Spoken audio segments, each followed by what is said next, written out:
മുഖ്യമന്ത്രി പിണറായി വിജയന്റെ GCC സന്ദർശനം പ്രവാസി മലയാളികളുടെ യഥാർത്ഥ പ്രശ്നങ്ങൾ ഗൌരവത്തോടെ പരിഗണിക്കാൻ വേണ്ടിയാകണമെന്ന് മുസ്ലിം ലീഗ് ദേശീയ വൈസ് പ്രസിഡന്റും പ്രവാസി വ്യവസായിയുമായ കെ സൈനുൽ ആബിദീൻ.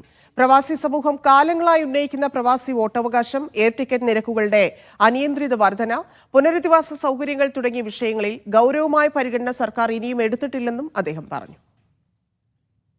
പ്രവാസി മലയാളികളുടെ യാഥാർത്ഥ്യ പ്രശ്നങ്ങളിൽ ഗൗരവത്തോടെ പരിഗണിക്കണമെന്നാണ് ഈ ഘട്ടത്തിൽ പ്രവാസികൾക്കായി ആവശ്യപ്പെടാനുള്ളത്.